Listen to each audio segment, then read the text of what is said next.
Hi there, it's Sheree from Sheree's Crafty Girls. Thank you for joining me today. Today I'm going to make this really beautiful lacy box. The design came from Sam Hammond from Poodles.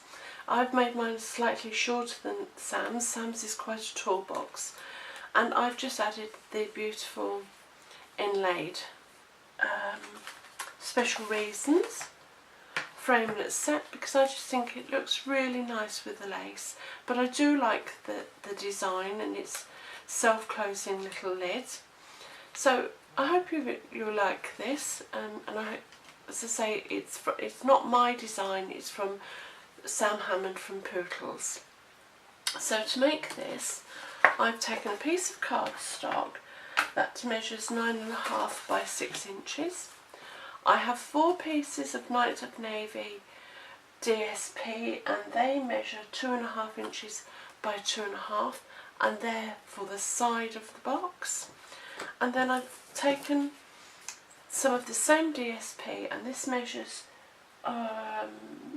3 inches by 1.5 inches, and that we pop across there, and I believe we scored, I notched it at 1.5 inches, and I'll show you that later on. But to start the box, so we have a piece of cardstock that's 9.5 inches by 6 inches, and you're going to use your scoring board. And the scoring's quite simple, it's really good. So it's 3 inches, 6 inches and 9 inches. And you're going to notch at 1.5. Now with that you're just going to put a little tiny mark at 1.5 inches, 4.5 inches and 7.5 inches, and that is where we're going to do our fold for there. So turn so your short side is at the top, and you're going to score at 1.5 inches. Yes, so turn right and you're going to score at 1.5 inches and 4.5 inches. Okay, and then you are going to just do a little bit of diagonal scoring. So where we've notched these at 3.5 and we've notched at 1.5 inches, we'll bring those in now. And we're going to use our steel ruler, if I can get hold of mine, and where you have got your notch here, you are just going to diagonally score from this point to that notch, from this point to that notch, from this point to that notch. Just the half triangle, you're not going to do a full triangle on this one. So from there to there, there to there, and there to there. And while we've got our steel ruler here, I'm going to take my DSP and I'm going to go from this corner to that notch. You don't have to, you can just cut this if you want. I like to make sure that I've got a nice straight line. So I go from my corner up to my notch, and from my corner to my notch, like so. And then we'll come back to those at the end. Pop that out of the way. Fold and burnish your score lines.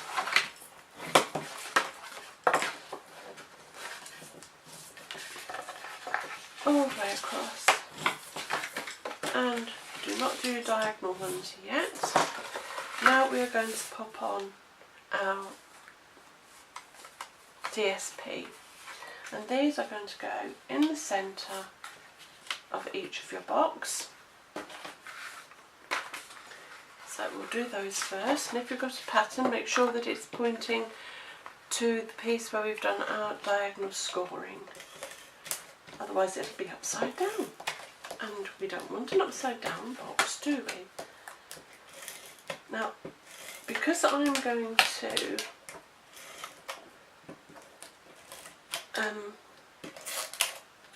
Oh dear.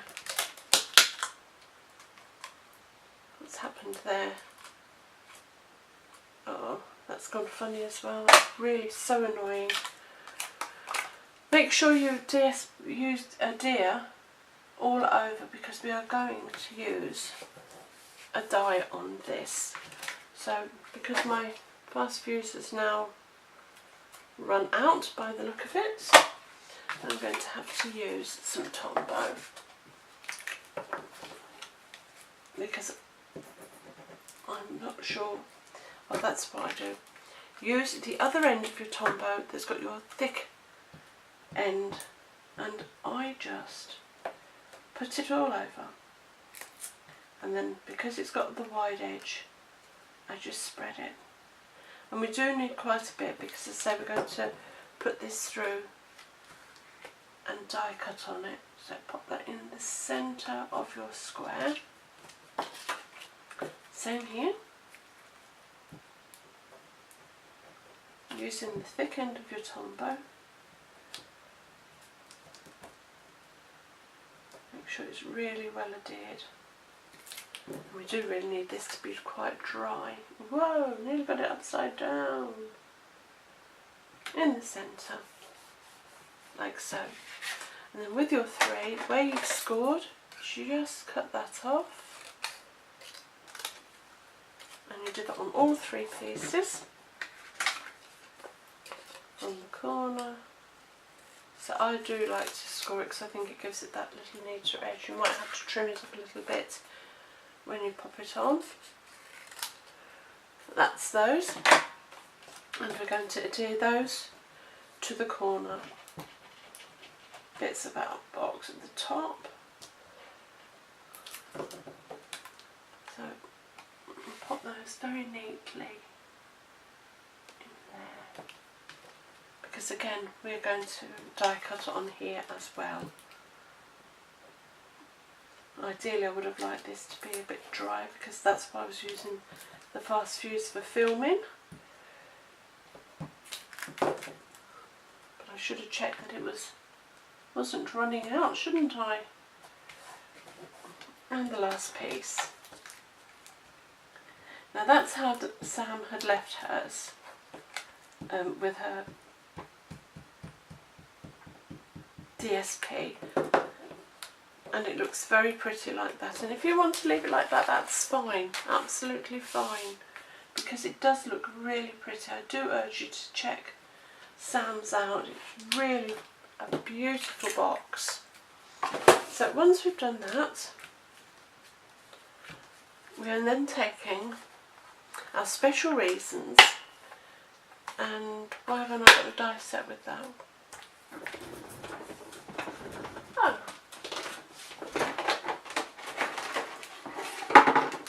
that's very strange of me.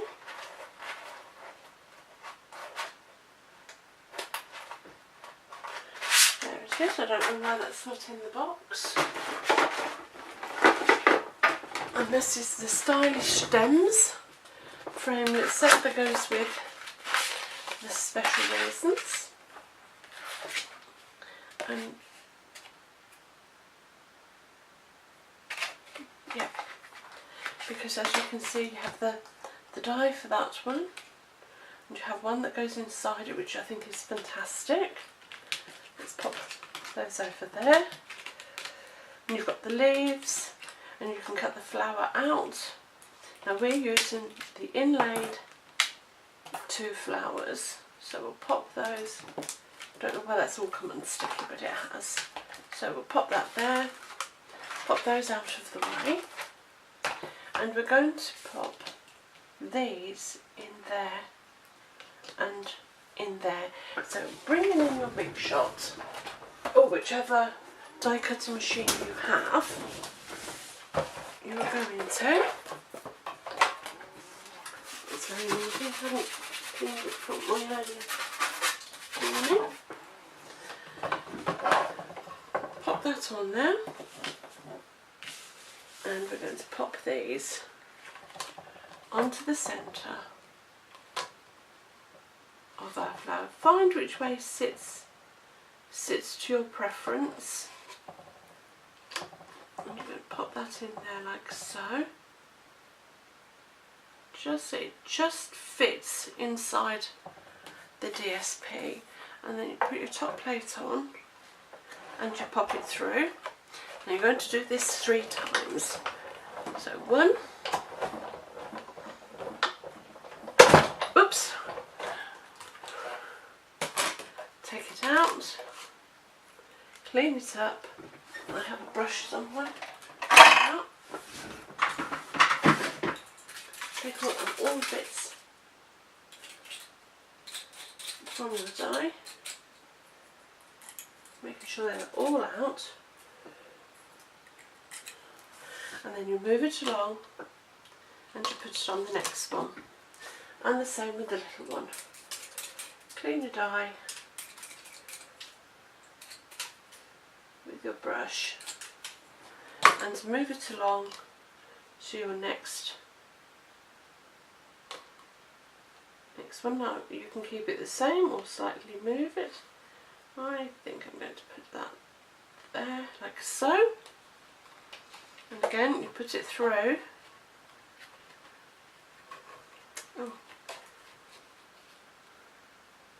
Your machine, and you do that again. So pop it through. You can feel when it goes through because it gets quite hard, and then it releases when it's gone past it. So just bring it back, and again remove your die and turn your paper around because you're going to just strip to that end. Remove all the pieces from your die, and it just takes seconds to pop it out and pop that ready for the next one. And the same with the little one. Remove all the pieces that are left inside because you want it to cut properly.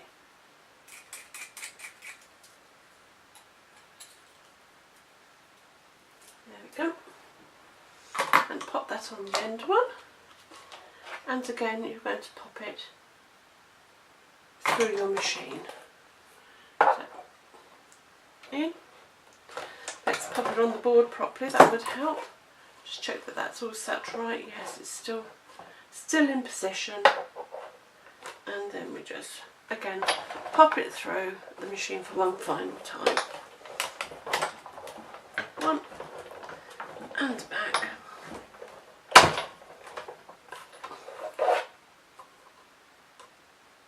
Is that cut? I don't know if I went through far enough, so I'm just going to go through again. Sorry, just not convinced I went through far enough.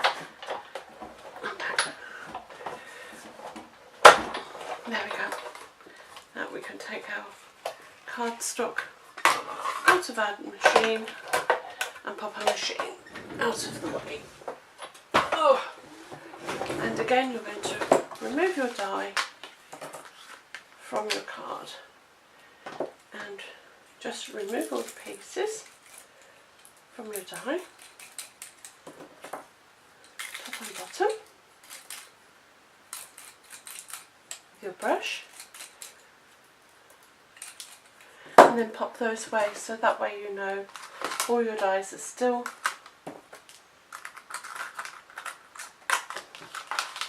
you haven't lost any. And put that away. And then just making sure that all these pieces are popped through. That looks fine to me there.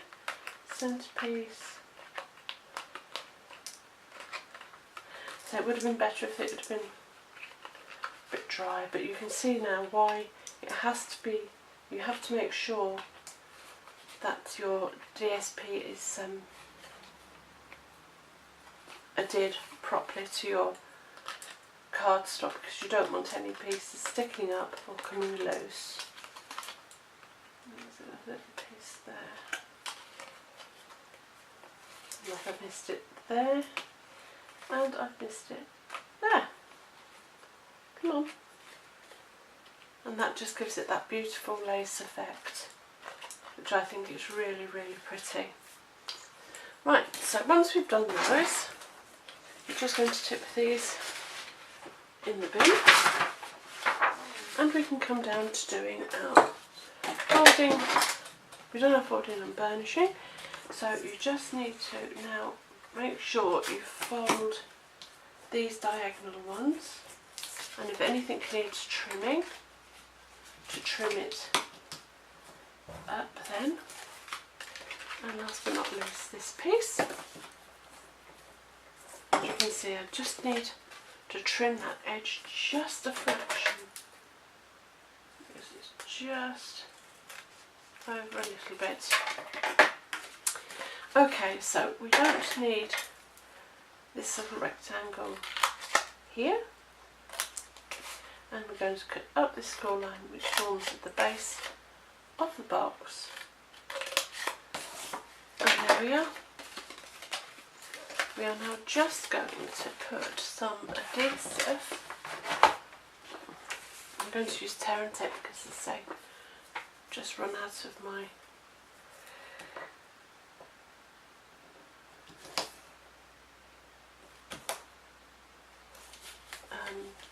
glass fuse.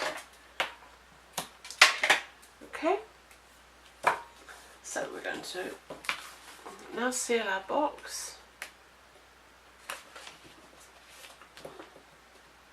So remove your backing paper, and you're going to have to do this very carefully and making sure your edges match beautifully, like so. And there you are. And now the box, the base, you fold over and you're going to trim just inside and diagonally. So fold it over, you just need a little tiny bit more off there. And the same here. So making sure it's in the triangle form, and just trim just ever so slightly. And you do that on the three sides. So I'm going to go there and take you off, and I'm going to go about there and take you off, and do the same here. If you want to measure it, that's fine. It doesn't really make that much difference. I'm just going to go from there to that point.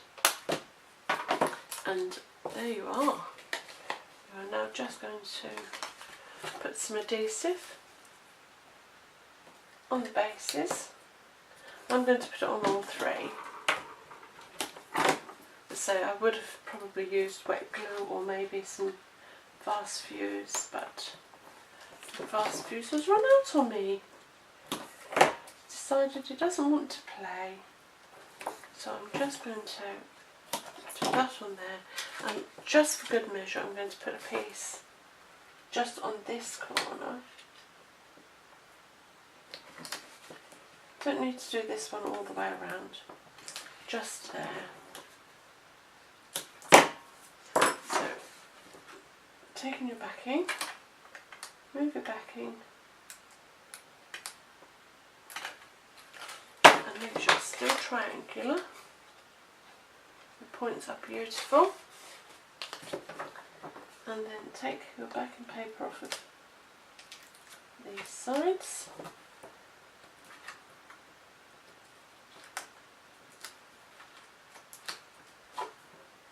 And this last piece. And making sure your corners are all nice and triangular. Seal the base of your box. And then you are just ready to spin your box.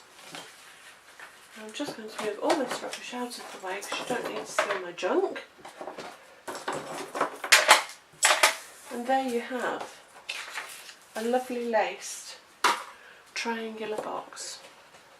Isn't that gorgeous? Gorgeous! This one's not shutting. There we go. I think they're really pretty. Really, I love the design of the box, the triangle lid. I think that's just so lovely. A really pretty lacy box. Well, I hope you've enjoyed this tutorial. If you have, please like and subscribe. Leave me a comment, I'd love to hear from you. If you'd like to purchase any of the products used in this project, there's a link below to my shop, or pop across to CheriseCraftyGirlsblog.wordpress.com and you can link to the shop there. Until next time, take care, bye!